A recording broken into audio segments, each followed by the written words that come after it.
বন্ধুরা তোমরা সকলে কেমন আছো? এত গরম পড়েছে, আশা করি সকলেই ভালো আছো, সুস্থ আছো। আজকে আমি তোমাদের সামনে একটা একাদশী রান্না নিয়ে চলে এসেছি। আমার এক ইউটিউবার দিদি ভাই, সেই দিদি ভাই চ্যানেলের নাম আশিস @24 আওয়ার্স। ওই দিদি ভাই আমাকে একাদশী রান্না শেয়ার করতে বলেছে, তাই আমি আজকে তোমাদের সামনে একাদশী রান্না শেয়ার করব। আর তো আমার যত বন্ধু আছে ইউটিউবের, তোমরা কিন্তু এই দিদিভাইকে অবশ্যই একটু সাপোর্ট করো, যাতে দিদিভাই এগিয়ে যেতে পারে।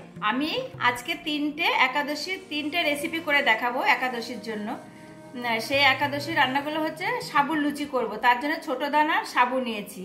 আর হচ্ছে সাবুর পায়েস, তার জন্য বড় দানার সাবু আমি এখানে ভিজিয়ে রেখেছিলাম, এটা বড় দানার সাবু নিয়েছি। আর করব আলু মরিচের ঝোল। আর আমি একটা কথা বলে রাখছি, আলু মরিচের ঝোল তো আলু দিয়েই করে, তার সাথে আমি একটু মিষ্টি কুমড়ো অ্যাড করব। আমি তরকারিটা করে নিচ্ছি। কড়াইতে আমি সানফ্লাওয়ার তেল দিচ্ছি, আর দিচ্ছি হাফ ডাস্ট গোলমরিচের গুঁড়ো ফোড়নে। ফোড়নটা হয়ে গেছে, আমি আলুগুলো দিয়ে দিচ্ছি। আলু মরিচের ঝোল তো আলু দিয়েই করে, কিন্তু আমি এটা আমার মতো করে করছি, তাই আমি একটু মিষ্টি কুমড়ো অ্যাড করছি। আমি একটু সন্দক লবণ ছড়িয়ে দিচ্ছি। আমি এটা সানফ্লাওয়ার অয়েলে করছি, তোমরা কিন্তু এই আলু মরিচের ঝোলটা ঘি দিয়েও করতে পারো। আলু কুমড়োটা খুব ভালো করে ভাজা হয়ে গেছে, এবার আমি জল দিয়ে দিচ্ছি।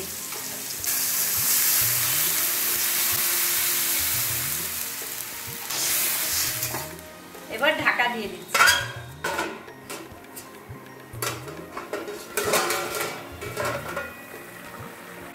দেখো তরকারিটা প্রায় হয়ে এসছে, আলু গলে গেছে, কুমড়োও গলে গেছে। এবার আমি একটু চিনি দেব, অল্প একটু চিনি দিচ্ছি। আর স্বাদের জন্য আমি একটুখানি গোলমরিচের গুঁড়ো দিয়ে দিচ্ছি। এবার আলুগুলোকে আমি একটু খুন্তি দিয়ে ভেঙে দিচ্ছি, যাতে ঝোলটা গাঢ় হয়। দেখো সব সেদ্ধ হয়ে গেছে, খুব সুন্দর। আমার আলু মরিচের ঝোল রেডি হয়ে গেছে, এবার আমি নামিয়ে নিচ্ছি। সাবুর পায়েসের জন্য আমি আগেই দুধটা জাল দিয়ে রেখেছিলাম, দুধটা ফুটে গেছে, আমি ভেজানো সাবুদানাটা দিয়ে দিচ্ছি। পায়েসের জন্য তোমরা সবসময় বড় দানা সাবু নেবে।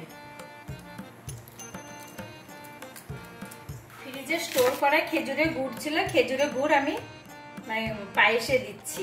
তোমরা কিন্তু চিনি দিয়েও করতে পারো।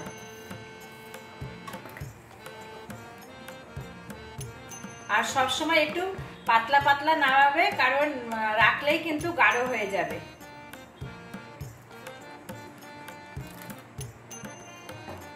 আমি কিছুটা কাজু দিয়ে দিচ্ছি। এবার দিয়ে দিচ্ছি কিছুটা কিশমিশ, পেস্তা কুচি ছড়িয়ে দিচ্ছি। সাবুদানার পায়েস রেডি হয়ে গেছে, এটাকে এই অবস্থায় নামিয়ে রাখলেই কিন্তু ঘন হয়ে যাবে। এবার আমি নামিয়ে নিচ্ছি। সাবুর লুচির জন্য আমি ছোট বাটির 1 বাটি সাবু নিয়েছি, সেটাকে আমি 2 মিনিট মতো কড়াইতে ভেজে নিচ্ছি। দেখো সাবুদানাটা 2 মিনিট মতো ভাজা হয়ে গেছে, কালারটাও চেঞ্জ হয়ে গেছে, একদম সাদা হয়ে গেছে। এবার আমি নামিয়ে ঠান্ডা করে নেব।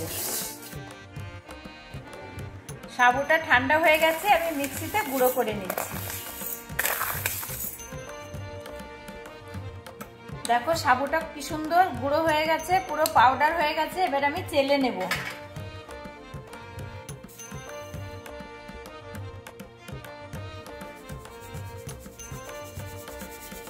আমি এবার সাবুদানার পাউডারটা মেখে নেব, তার জন্য একটু সন্দক লবণ দিচ্ছি,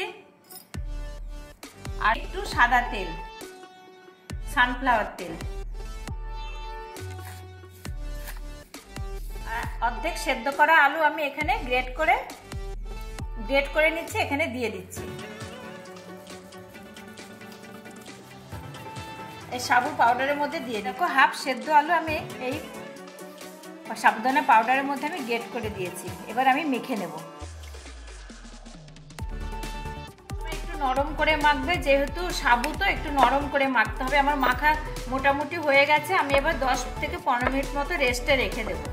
এ দেখো আমি 10 মিনিট মতো রেস্টে রেখে দিয়েছিলাম। এবার আমি লুচিগুলো করে নেব। এখান থেকে আমি ডো করে নেব।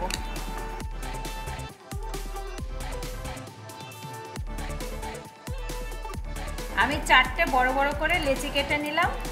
আমি একটা বড় কাঁসার থালা নিয়েছি। এখানে প্রথমে বড় করে রুটিটা বেলে নেব। আমি একটু সাবুর পাউডার রেখেছিলাম, গুঁড়ো রেখেছিলাম, থালার মধ্যে লাগিয়ে নিলাম। এবার আমি রুটিটা বেলে নেব।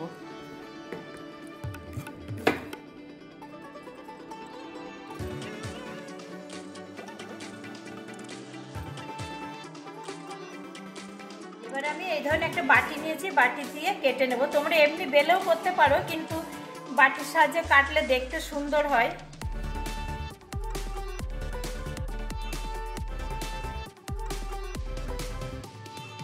এটা কতটা সুন্দর হয়েছে বাটি দিয়ে কাটার পর। এইভাবে আমি সমস্ত লুচিগুলো বানিয়ে নেব। লুচিগুলো আমি এইভাবে বেলে নিয়েছি। এবার আমি ভেজে নেব। কড়াইতে আমি সানফ্লাওয়ার অয়েল দিচ্ছি ভাজার জন্য। তেলটা গরম হয়ে গেছে, লুচিগুলো ছেড়ে দিচ্ছি।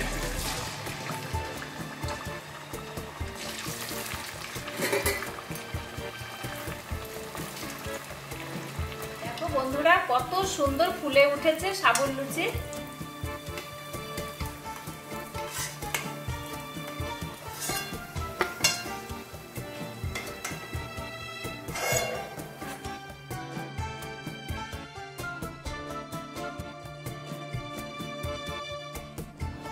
দেখলে তো তোমরা কত সহজে আমি 3টে রেসিপি বানিয়ে নিলাম। তোমরা কিন্তু একাদশীর দিন এই রেসিপিটা বানিয়ে নিতে পারো। দিদিভাই তুমি কিন্তু রেসিপিটা দেখে নিও।